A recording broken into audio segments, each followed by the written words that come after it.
Nosso Deus, nosso Pai, estamos começando o sábado e nós queremos convidar o Senhor para o nosso estudo. Queremos ouvir a sua voz, queremos convidar o Espírito Santo para tomar controle desse tempo que vamos passar juntos, para que as impressões que fiquem na nossa mente não sejam restringidas apenas às palavras humanas, mas que sejam vindas diretamente do Senhor.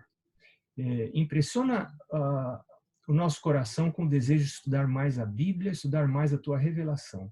Nós pedimos estas bênçãos em nome de Jesus. Amém. Eu tenho a impressão, eu vou falar com o pessoal que está aqui comigo, que se vocês sentarem ali, não vai ter problema. Podem sentar ali que não, acho que vocês não serão vistos ali. Isso, pronto. Gente, eu vou agora levantar aqui a apresentação em PowerPoint. Deixa eu abrir aqui a apresentação e você vai ver aí na sua tela a mensagem de saúde e o tempo profético. Eu quero convidar você para abrir a sua Bíblia em Daniel capítulo 12. Estou abrindo a minha Bíblia aqui também. Em Daniel capítulo 12, é o último capítulo de Daniel, e nós vamos estudar várias coisas interessantes. Nós vamos fazer o seguinte, vamos combinar uma coisa, nós vamos, não vamos passar de 1 hora, não importa, nós estamos começando agora, o meu relógio aqui são 7h36, 8h36 para quem está no Brasil. Nós, quando for 9h36, no máximo, se nós não tivermos terminado, nós vamos deixar para amanhã, porque nós estamos de folga do coronavírus mesmo, né? Estamos em casa mesmo, nós temos tempo, então essa semana nós estamos planejando continuar com essa série até provavelmente o próximo sábado, todas as noites às 7h30, né? Então, vamos ler aqui juntos Daniel capítulo 12. Começando no verso 1, diz assim: Nesse tempo se levantará Miguel, o grande príncipe, o defensor dos filhos do teu povo, e haverá tempo de angústia, qual nunca houve, desde que houve nação até aquele tempo. Mas naquele tempo será salvo o teu povo, todo aquele que for achado inscrito no livro. Muitos dos que dormem no pó da terra ressuscitarão, uns para a vida eterna, outros para a vergonha e horror eterno. Você já sabe quando é que vai ser a ressurreição, né? Essa ressurreição é a ressurreição especial, por ocasião da volta de Jesus. Os que forem sábios, pois, resplandecerão como fulgor no firmamento. Deixa eu trazer mais 21 pessoas que estão querendo, já estão aqui com a gente, tinha mais gente para entrar. Nós já temos 21 participantes. Vamos continuar aqui. Os que forem sábios resplandecerão como o fulgor do firmamento, e os que a muitos conduzirem à justiça, como as estrelas, sempre e eternamente. Agora eu quero que você preste atenção no verso 4. O verso 4 diz assim: Tu, porém, Daniel, encerra as palavras e sela o livro até o tempo do fim. Então, escuta bem isso, presta atenção nesse verso 4. Encerra as palavras e sela o livro até o tempo do fim. Muitos esquadrinharão e o saber se multiplicará. O saber se multiplicaria. Saber do quê? Nós vamos ver daqui a pouco, quando a gente for estudar Apocalipse, o capítulo 10 do Apocalipse. Então, Daniel vê um homem de linho, no verso 6, o homem de linho levantou a mão. Olha, outra coisa interessante, você vê aqui um homem de linho, vestido de linho, que estava sobre as águas do rio, e ele levantou a mão direita e a esquerda ao céu. Olha essas figuras, olha o livro selado. Agora você olha o anjo, deve ser um anjo, mas está dizendo aqui um homem vestido de linho, que levantou a mão direita e à esquerda ao céu e jurou por aquele que vive eternamente que isso seria. E aí ele estabelece um tempo. Você percebe? Tempo, 2 tempos e metade de um tempo. Isso aqui a gente sabe, nós não vamos nos deter muito nisso, só de raspãozinho, que é o período da supremacia papal, 1260 anos, que começa em 538, né? E e termina em 1790. O que aconteceu em 538?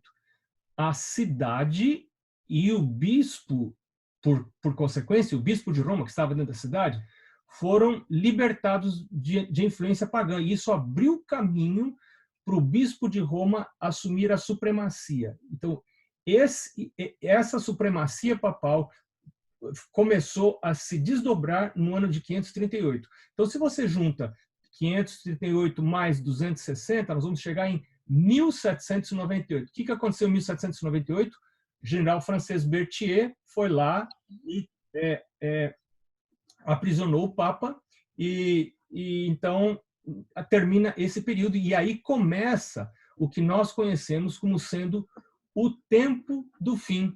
Opa, eu estou deixando gente aqui que não entrou agora que eu vi. Eu estou falando aqui e não percebo que tem gente que está querendo entrar. Então, em 1798 começa o tempo do fim. E aí você vê o livro selado, fechado, você vê o homem de branco levantando a mão, jurando e falando de um tempo.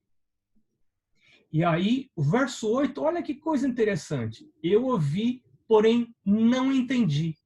Por que Daniel não entendeu? Ele não entendeu porque era um mistério, ele não conseguia entender, era algo que ele não podia compreender, né?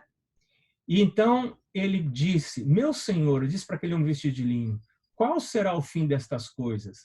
E aí o homem vestido de linho falou, Daniel, senta aí, Daniel, fica na sua aí, Daniel, quietinho, porque essas palavras estão encerradas e seladas até o tempo do fim. Volta a repetir o que estava no verso 4. Olha, isso aqui você não vai entender, Daniel.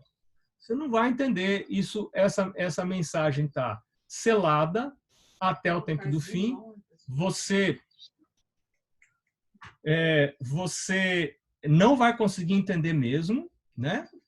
Então ele respondeu: vai, Daniel, porque estas palavras estão encerradas e seladas até o tempo do fim. E aí ele diz no verso 10, muitos serão embranquecidos, purificados, provados, mas os perversos procederão perversamente e nenhum deles entenderá, né? E aí a gente vê aqui, depois, nenhum dos perversos entenderá, mas os sábios entenderão, verso 10. E aí o verso 11, depois do tempo em que o sacrifício diário for tirado, essa palavra no original não tem sacrifício diário, tem tamid, que no original hebraico é tamid, que quer dizer o regular, o contínuo, que era aquele sacrifício que representava a Cristo como propiciação pelos nossos pecados. Isso seria derrubado, seria substituído por outras coisas que a gente já sabe o que é.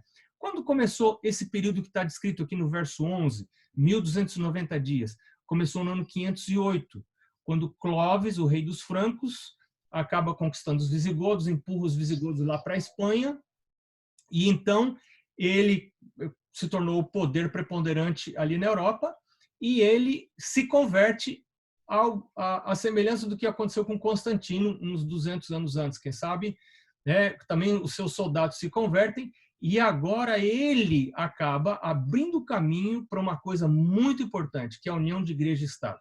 E a gente tem que lembrar uma coisa, sempre que tem união de igreja e Estado, você pode esperar perseguição das minorias ou dos que discordam. E aí, no verso 12, ele diz, bem-aventurado que espera e chega até 1335 dias. Tudo indica que esses 1335 dias começam junto com o período anterior. E aí, se você então pegar 508 mais 1335, você vai chegar até 1843, que foi o período do movimento milerita que pregava a volta de Jesus e a vinda de Jesus, etc., etc., e que culminou com o desapontamento de 1844.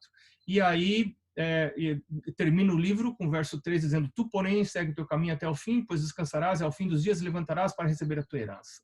Então, a gente vê isso aqui está um resumo, verso 4, as palavras são seladas, né? Saber se multiplicaria. Verso 6, ele pergunta, quando se cumprirão essas maravilhas? Aí ele vê o homem vestido de linho, e ele diz, diz depois de um tempo, metade de um tempo, 1260 dias, né? As coisas se cumprirão quando acabar a destruição do poder do povo santo. E ele está falando que tudo isso é para o tempo do fim. E a gente já viu isso, né? O verso 4 fala, tempo do fim, tempo do fim.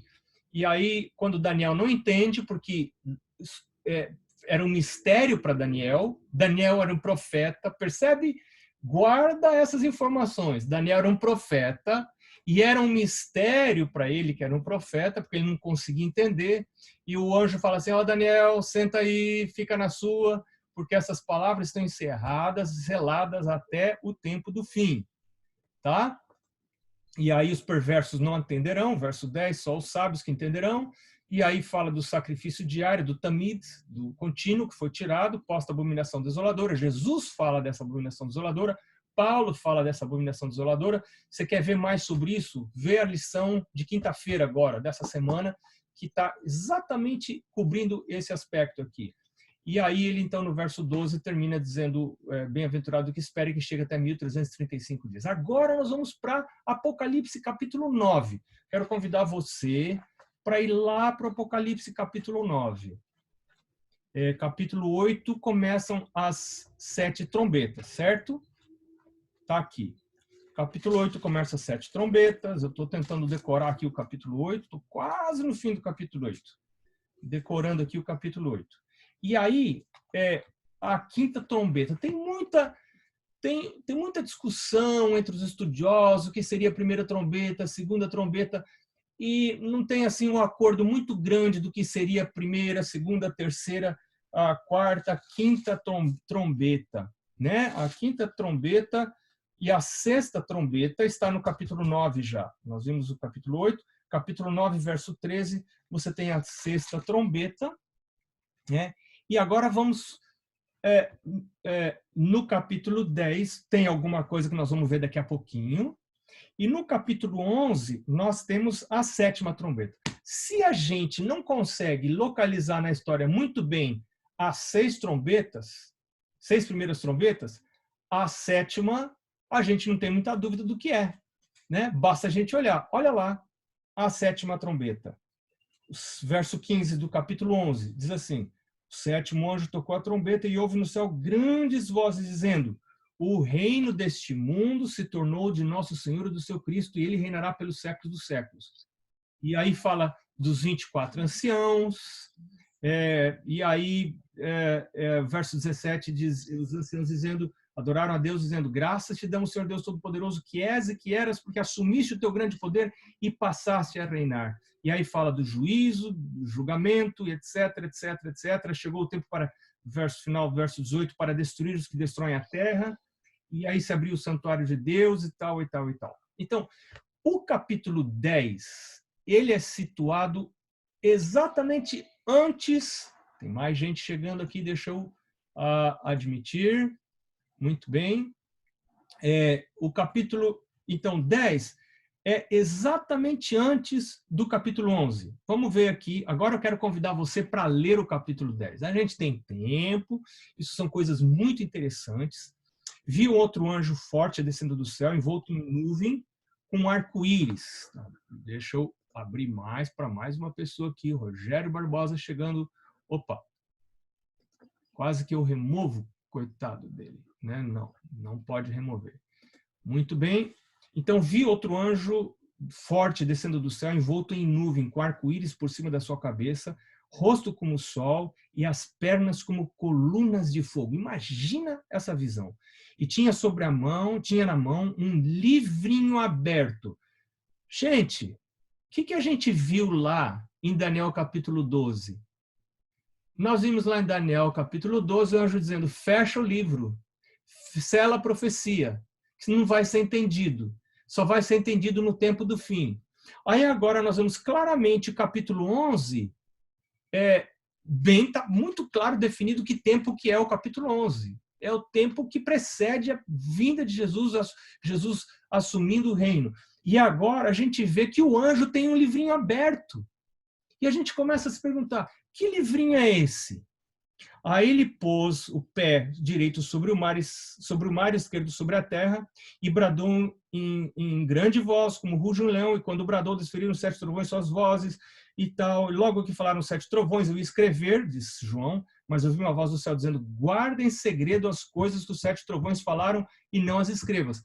Parece que aqui tem um segredo também. Lá em Daniel também tinha um segredo, só que Daniel não sabia. Agora parece que João sabia. mas o anjo mandou ele guardar segredo.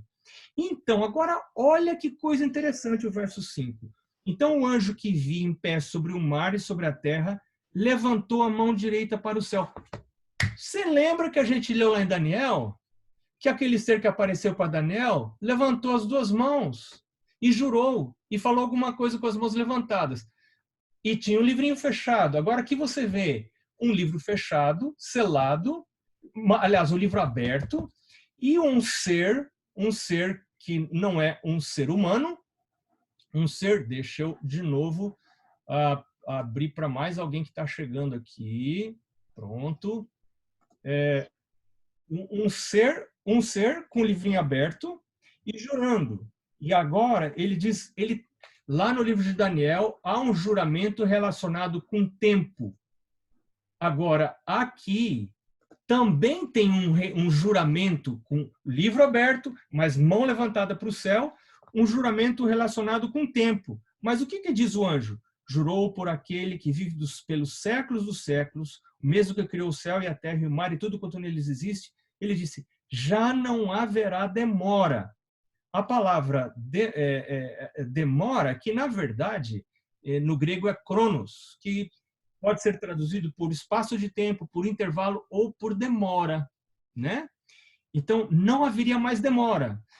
Para Daniel, o anjo falou, sela, porque vai ser no tempo do fim. Agora para João, o anjo já chegou com o livrinho aberto e falou, já não vai haver mais demora. Por que não vai haver mais demora? Porque já está no tempo do fim. Já é a época de Jesus voltar. Mas nos dias, agora o verso 7, acompanha comigo aqui no verso 7. Mas nos dias da voz do sétimo anjo, quando ele estiver para tocar a trombeta, cumprir-se-á então o mistério de Deus. Lembra que Daniel não conseguia entender, era algo misterioso, ele não conseguia entender. Cumprir-se-á então o mistério de Deus, segundo ele anunciou a seus servos, os profetas. Muitos veem nisso aqui uma clara alusão a Daniel, porque tem muitos pontos em comum entre o capítulo 10 e o capítulo 10 de Apocalipse e o capítulo 12 de Daniel. Mais gente chegando aqui, deixa eu admitir, né? Então, ouvi a voz vinda do céu, verso 8. Estava de novo falando comigo, dizendo, vai, toma o livro que se acha aberto na mão do anjo, em pé, sobre o mar e sobre a terra. E aí João foi, pôs ao anjo, dizendo-lhe que lhe desse o livrinho. Que livrinho é esse? Não seria aquele livrinho lá que estava selado até o tempo do fim, e agora vem um anjo com um livro aberto e diz para João, João, pega o livrinho, esse livro agora está aberto, e também tem um elemento de tempo aqui, tem um anjo levantando a mão, tem tantas semelhanças com Daniel capítulo 12. E a voz que eu vi vindo do céu dizendo, vai, toma o livro que se acha aberto. Então fui, pois, ao anjo, tosse, mas eu acho que ainda não é coronavírus, viu? E se for, fazer o quê? Fui, pois, ao anjo, dizendo-lhe que me desse o livrinho. Então ele disse, toma-o e devora-o. E a gente entende que isso aqui está se referindo àquela experiência milerita, né? Certamente ele será amargo ao teu estômago, mas na tua boca doce como mel. Tomei o livrinho da mão do anjo e devorei, na minha boca era doce como mel. Quando, porém, eu comi, no meu estômago ficou amargo. Jesus não veio. Quando eles começaram a estudar as profecias de Daniel, lembra a história de Guilherme Miller? Ele pegou só a Bíblia, falou, vou com a Bíblia, só com a Bíblia, não vou querer opiniões humanas, vou ver se eu consigo entender só pela Bíblia. Então ele pegou a Bíblia, começou a estudar profundamente as profecias de Daniel, depois misturado, juntou com o Apocalipse, e ele pensou, quero ver o que eu entendi. E ele começou a entender que a coisa estava séria, ele entendeu os 2.300 dias, que são 2.300 anos, e ele fez as contas, e chegou à conclusão muito parecida do que Newton, aquele físico, tinha chegado vários anos antes, de que realmente por volta ali de 1843, 44, por ali, coisas muito sérias estavam para acontecer, que iriam afetar a história do mundo, a história da humanidade. E ele então começou a pregar isso, e você viu um grande despertamento que aconteceu na América do Norte. Ao mesmo tempo, Lacunza, na América do Sul, teve uma outra pessoa lá na África que começaram a estudar essas coisas, descobrir e começaram a pregar sobre a volta de Jesus, né? Mas tinha data, colocaram a data e Jesus não veio e ficaram muito frustrados, foi amargo. Então me disseram, é necessário que ainda profetizes a respeito de muitos povos, nações, línguas e reis. Essa é a nossa missão, agora que nós vivemos nesse tempo, um pouquinho antes da vinda de Jesus. É necessário que profetizes a respeito de muitos povos, nações, línguas e reis. Aqui nós temos a mesma linguagem da mensagem dos 3 anjos, né? Então, resumindo aqui, no verso 6 do capítulo 10, não haverá mais demora. Os segredos de Deus, conforme o verso 7 fala dos segredos de Deus, cumprir-se-iam os segredos, os mistérios de Deus, segundo ele anunciou aos seus servos os profetas. E, né?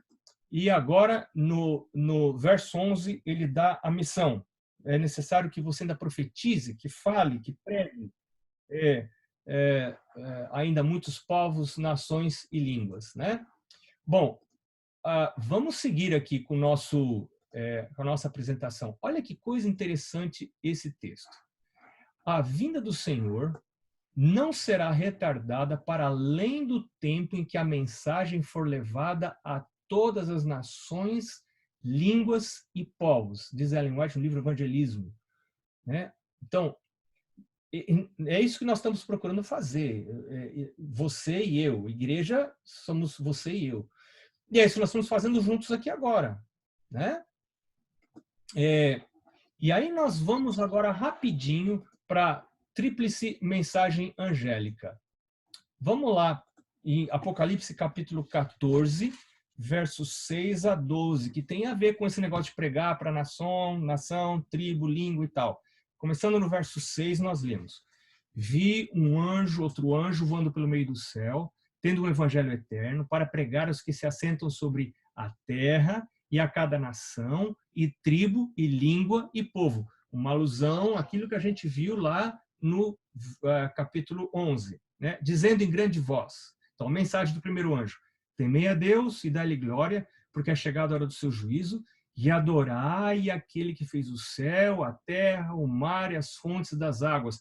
Tem aqui uma alusão ao sábado, mesma linguagem do mandamento do sábado, a gente encontra aqui. Aí segundo anjo, a mensagem do segundo anjo. Seguiu-se outro anjo, o segundo, dizendo: caiu a grande Babilônia, que tem dado a beber a todas as nações do vinho da fúria da sua prostituição. E agora a gente vê o terceiro anjo, né? Primeira mensagem é a mensagem de juízo.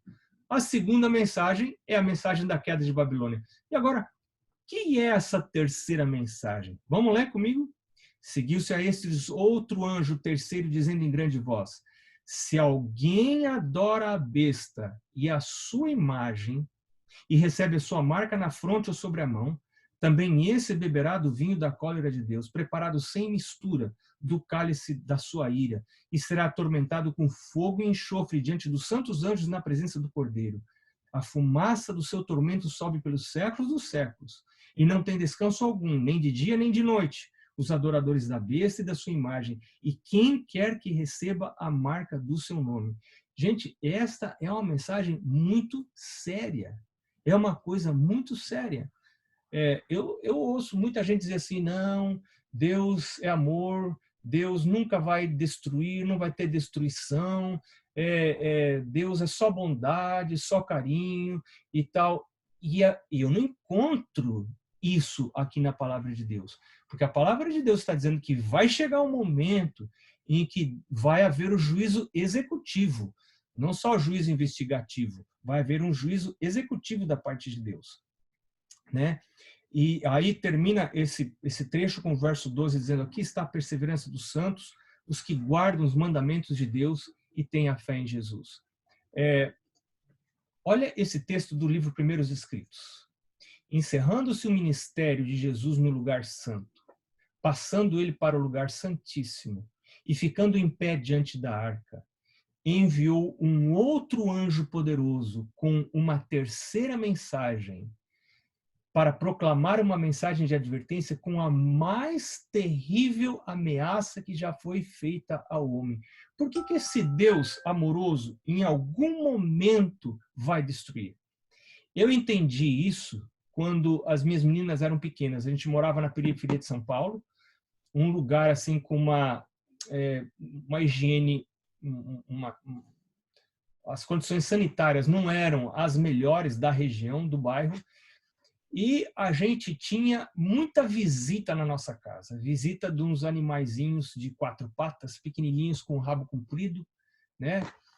Eram uns ratos, assim, que, minha nossa, era de assustar gato o tamanho do rato. Rato realmente grande. E aí, nossas meninas eram pequenas, e esses ratos iam lá mexer nas fraldas das meninas e entravam dentro de casa. Era uma coisa. E um dia eu cheguei em casa e eu fui educado pelos meus pais para não matar nem formiga, né? A gente, cuidado, não mata a criação de Deus e tal. Mas quando eu percebi que eu precisava fazer uma escolha entre os queridos ratos e as minhas filhas, o meu amor de pai falou mais alto do que o meu cuidado pela natureza. E eu saí com uma pazinha e com um rodo para trás daqueles bichos, e eu tive que fazer um ato que para mim é um ato estranho, um ato completamente estranho, matar aqueles animais que, coitados, também não têm culpa porque nasceram ali, e a maldade é o pecado e etc. O pecado passou para a natureza também e afetou a natureza. Mas eu tive que fazer uma coisa que não é da minha índole. Eu não sou de matar nem aranha, nem cobra eu quero matar, mas eu tive que matar porque era... Imagina minhas filhas com leptospirose. Eu não podia pensar nisso. Então, vai chegar um momento em que a estabilidade do universo vai estar em jogo. A maldade se multiplicará de maneira... Já está multiplicada, mas será um risco para a estabilidade do universo. E Deus terá que tomar uma decisão. E essa decisão está descrita aqui na terceira mensagem angélica, que Ellen White diz que é uma mensagem de advertência com a mais terrível ameaça que já foi feita ao homem. Esta mensagem, diz ela no mesmo texto, estava destinada a pôr os filhos de Deus de sobreaviso, mostrando-lhes a hora da tentação e angústia que diante deles estava. Nós vamos passar por coisas muito difíceis. Esse negócio de coronavírus aí que nós estamos vivendo agora, esses dias, isso é bobeirinha. O que vem para frente, isso é só um prenúncio do que vem para frente, pelo que a gente compreende aqui das profecias, né? Muitas outras coisas vão acontecer que nos vão deixar horrorizados, mas essa mensagem é para nos deixar de sobreaviso. Disse o anjo. O que o anjo disse? Serão trazidos, quem? Os filhos de Deus. Serão trazidos em cerrado combate com a besta e sua imagem. Sua única esperança de vida eterna consiste em permanecer firmes. Posto que sua vida esteja em jogo, deverão reter com firmeza a verdade. Muitos de nós poderemos ser ameaçados de perder a vida, de sermos despojados das nossas propriedades, de perder emprego, de uma série de coisas pela nossa intenção de reter a verdade, né? E o anjo está dizendo que a única esperança de vida eterna é permanecer firme e reter com firmeza a verdade. E agora a continuação diz assim: o terceiro anjo encerra sua mensagem dizendo: aqui está a perseverança dos santos, os que guardam os mandamentos de Deus e a fé em Jesus. Então, santos são definidos aqui como aqueles que guardam os mandamentos de Deus, mas não só isso.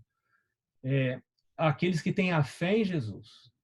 A guarda dos mandamentos sem a fé em Jesus, ela é legalismo.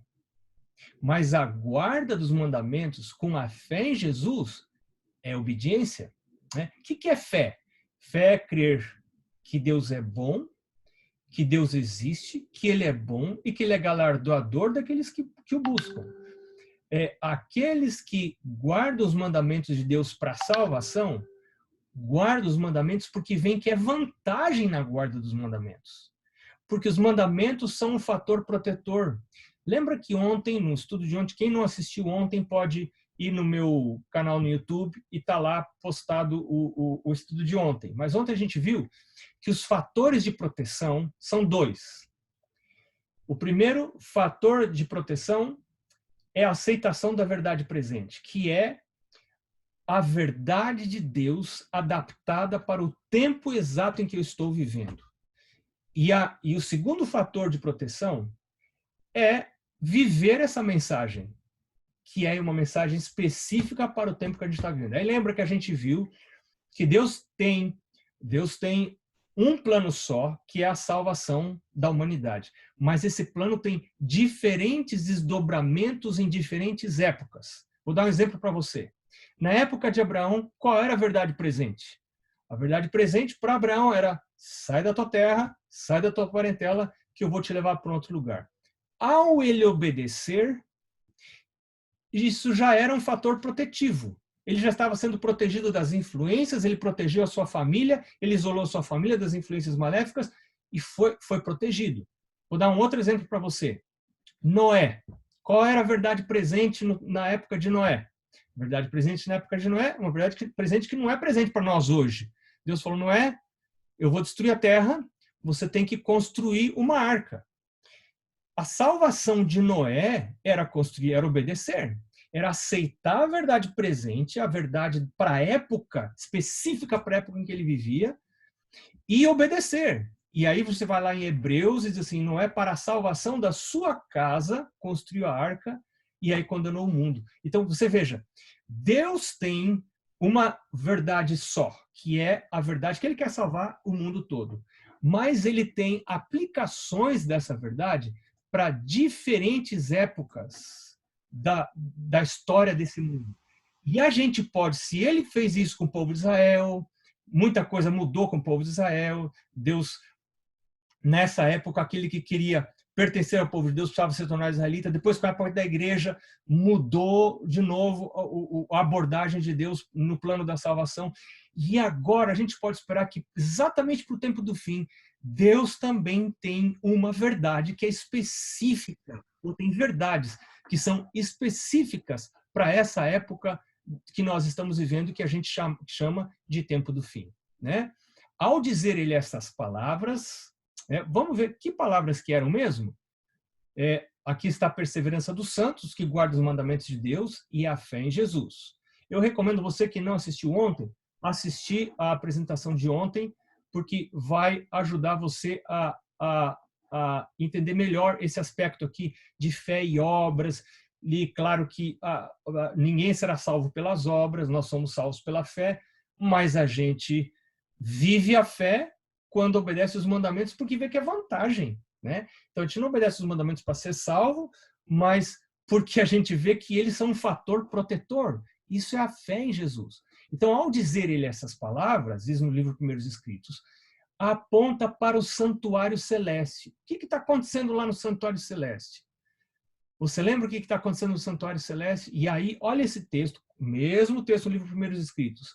Ela diz assim: a mente de todos os que abraçam esta mensagem, e eu quero chamar a atenção para a palavra mente aqui. A mente de todos os que abraçam esta mensagem é dirigida ao lugar santíssimo, onde Jesus está fazendo o quê? Lá no lugar santíssimo agora. O que Jesus está fazendo? Está em pé diante da arca, fazendo sua intercessão final por todos aqueles por quem a misericórdia ainda espera, né? De todos aqueles a quem a misericórdia... Deixa eu admitir mais alguém aqui que chegou, muito bem. A misericórdia ainda espera, e pelos que ignorantemente terão violado a lei de Deus. O que Jesus está fazendo lá? A mente de todos é dirigida para aquele lugar. De todos que abraçam a mensagem, dirigida ao lugar santíssimo, onde Jesus está fazendo intercessão final. Como que funciona essa intercessão final? Na verdade, isso é parte do juízo investigativo, né? E a gente já não dá tempo de a gente estudar aqui, é muita coisa, mas o juízo investigativo só analisa a vida daqueles que professam ser servos de Deus. Aqueles que já dizem que não querem saber nada de Deus já estão condenados pela própria boca. Eles já estão dizendo, eu não quero saber nada de Deus. Agora, entre aqueles que querem saber de Deus, que dizem, não, eu sou de Deus, eu vou à igreja, faço culto, etc., devolvo o dízimo, guardo o sábado, blá, blá, blá, blá, blá, tudo certinho. Tem quem é e tem quem não é. Tem pica-fumo no meio. Como saber? Então agora Jesus vai mostrar diante do Pai. Satanás já está acusando. São pecadores. Todos são pecadores. Todos nós erramos. Todos nós temos defeitos. Mas tem um grupo que cada manhã vai à presença de Deus, de Jesus, e confessa os seus pecados. Então, esses não terão o nome apagado do livro da vida. Quando eu estou andando com Cristo, e aí você vê lá o que significa isso em João capítulo 15, né? Ligado, o ramo ligado à videira, né? E vai produzir fruto, amor, alegria, paz, bondade, benignidade, mansidão, fidelidade, domínio próprio, né? Ou temperança. Essas pessoas, Jesus vai falar, Pai, eles confessaram seus pecados, eu tomei o lugar deles e eu morri por eles. E agora eles podem tomar o meu lugar e estar aqui diante do Pai, né? Estão com os pecados confessados. Essas pessoas, a misericórdia ainda espera, disse Jesus. E por que a mente é importante? Lembra que, voltando ao texto, a mente é dirigida ao lugar santíssimo onde Jesus está em pé, fazendo intercessão final. Por que a mente é importante? Olha esse texto, que é interessante. Esse texto diz assim, o corpo é o único agente pelo qual a mente e alma se desenvolvem para a edificação do caráter. O corpo é o único agente pelo qual mente e alma se desenvolvem para a edificação do caráter. Onde é que está a minha mente? Minha mente está no cérebro e o cérebro está no corpo. Quando você mata o corpo, matou a mente. A mente não fica por aí depois que você morre. Então, a mente está dependente do seu físico. Tem um outro texto em que Ellen White diz que todo o meu corpo tem uma função principal. Minhas unhas, meu cabelo, meu pé, tudo tem uma função. Servir de casa para minha mente. Então, por que o meu corpo é importante? E a gente tem que cuidar, e a gente está preocupado com medo de perder o corpo, né? Porque tá o coronavírus aí tal. E se eu perder o corpo? Se perder o corpo, perdeu a mente. E pronto, está encerrada a vida, certo? Porque a mente e o corpo, elas não se dividem. Não se dividem, é uma coisa só. Meu corpo e minha mente é uma coisa só. Acabou o corpo, destruiu a mente. Tudo que eu faço que prejudica o meu corpo vai prejudicar de alguma maneira a minha mente. Olha esse outro texto aqui. Olha que interessante esse texto aqui. Antes, deixa eu receber mais alguém aqui. Esse texto diz assim, os nervos, está no livro Educação, os nervos do cérebro que se ligam com o organismo todo são o intermédio pelo qual o céu se comunica com o homem e afeta a sua vida íntima. Lembra que as mentes eram para agora no tempo do fim deviam ser dirigidas ao santuário onde Jesus está fazendo intercessão. Por que eu tenho que... Como é que eu cuido da mente? Onde é que está a mente? A mente está no corpo. E como é que eu faço a comunicação com o céu? Olha, está aqui. Os nervos do cérebro que se ligam com o organismo todo são o intermédio pelo qual o céu se comunica com o homem e afeta a sua vida íntima. Então, esses nervos, que são 12 pares dos nervos cerebrais aqui, eles estão se comunicando com o corpo todo e afetam a minha vida íntima e são a maneira que eu tenho para me comunicar com o céu, com os seres celestes, né? E agora, olha, também no livro Educação, olha que interessante.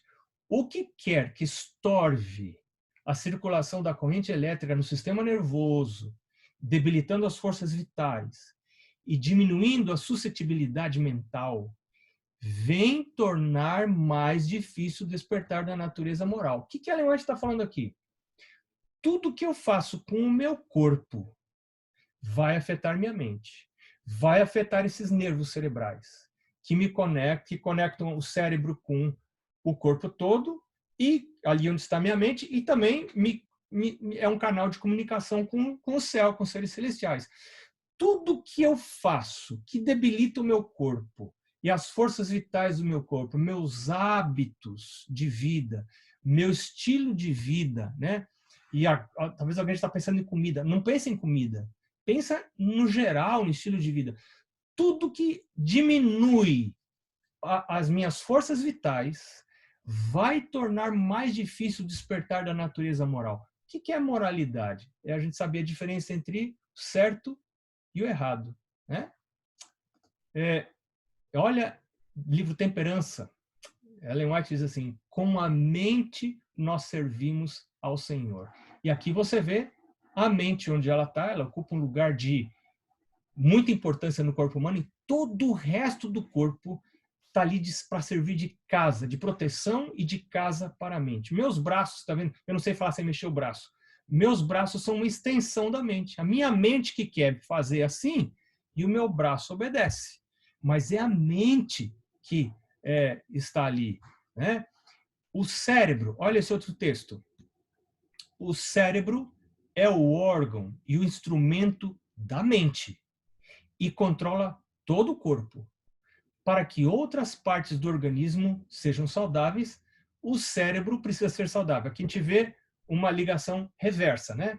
Você tem o organismo afetando o cérebro e afetando a ligação da gente com Deus, mas o cérebro também afeta o corpo.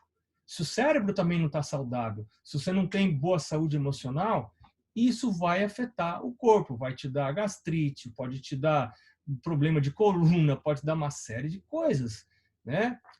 Pode se somatizar. Então, aqui está um esqueminha dos 2.300 anos. Aqui, 457 a.C., com o decreto de Artaxerxes, que a gente encontra isso lá em Daniel, capítulo 7, né? Começam os 2.300 anos que vão terminar em 1844. Nesse tempo aqui, 1844, nós cremos que Jesus passa do santo para o santíssimo e agora a mente das pessoas que vivem nesse tempo, perto do tempo do fim, é dirigida para o santuário, para especialmente uma coisa que tem lá no Santíssimo. O que tem lá no Santíssimo? O Santíssimo não tem mesa, o Santíssimo não tem candelabro, o Santíssimo não tem pão da proposição. O que tem lá dentro do Santíssimo? No santuário aqui da terra?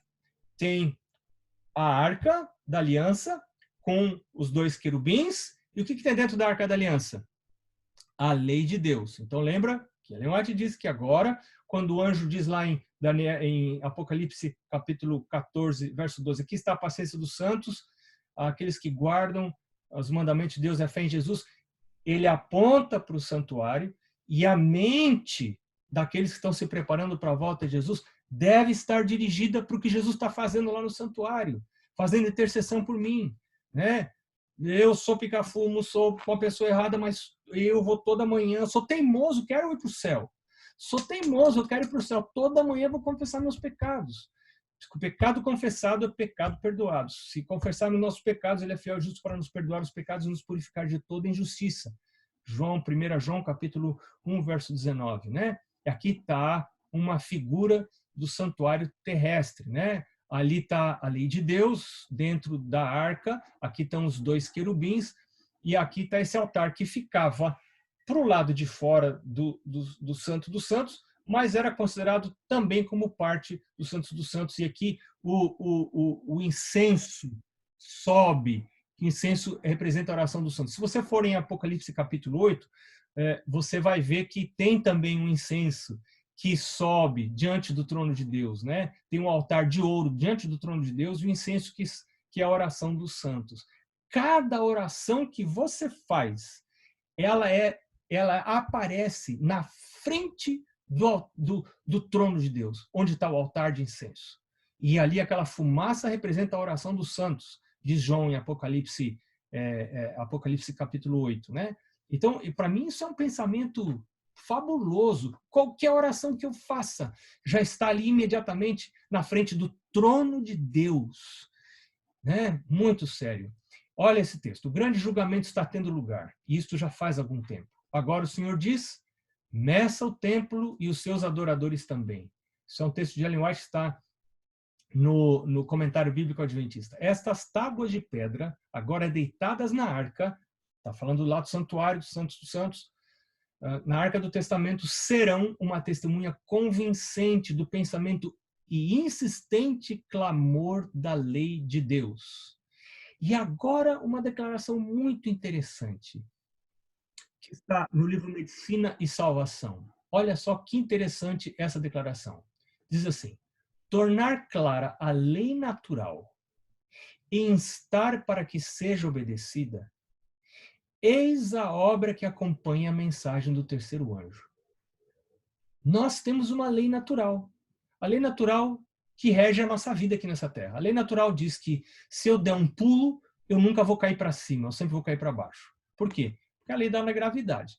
Então, você pode dar o pulo quantas vezes você quiser, você nunca vai cair para cima, você sempre cai para baixo.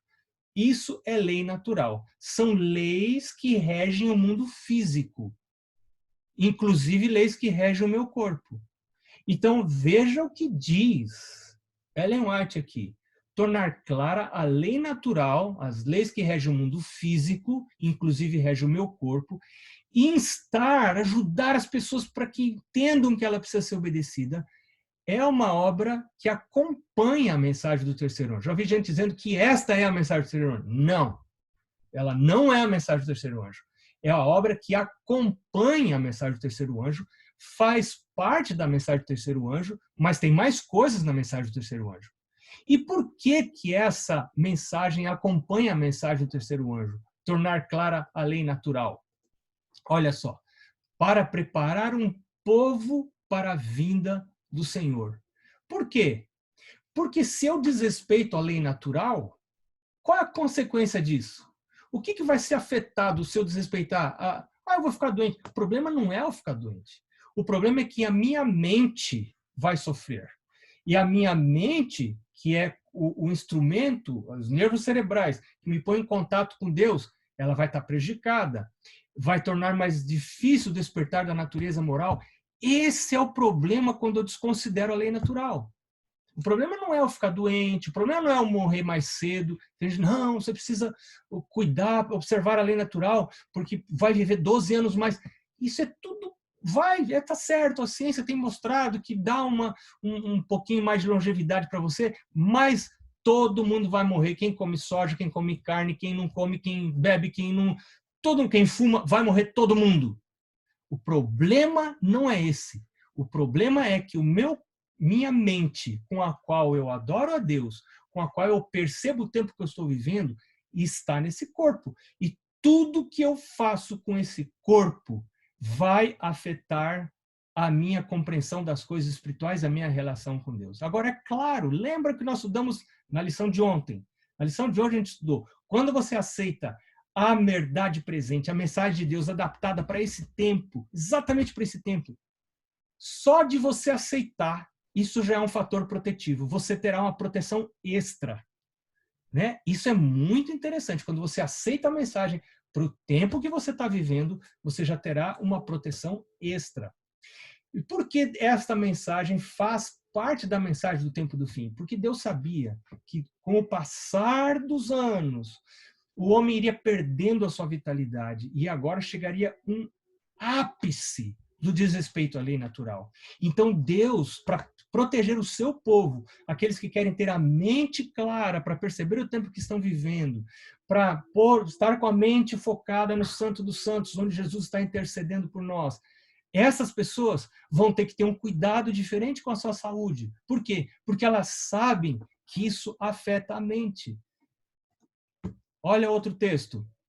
Ela diz: a transgressão da lei. Isso aqui está num livro que eu não gosto nem de falar o título, só o título já desperta preconceito e impede muita gente de ler. E é um livro fabuloso sobre comunhão com Deus, como você prepara a mente para estar na presença de Deus, com o conselho sobre regime alimentar. Ellen White diz assim: a transgressão da lei, eu tenho que correr porque nós estamos chegando no limite do nosso tempo, nós queremos terminar 8h36 aqui para quem está aqui, 9h36 para quem está no Brasil. A transgressão da lei física é transgressão da lei de Deus. Gente, que coisa séria. Transgressão da lei física é transgressão da lei de Deus.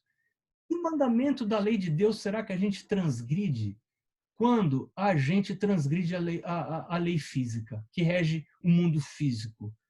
Que mandamento que a gente está transgredindo quando a gente não obedece à lei natural, à lei física? Pelo menos o mandamento que diz não matarás, correto? Porque se eu estou me matando, se eu estou me privando de energia física, de energia vital, além de estar diminuindo a minha vida, eu estou me privando a minha mente de compreender as coisas sagradas, né?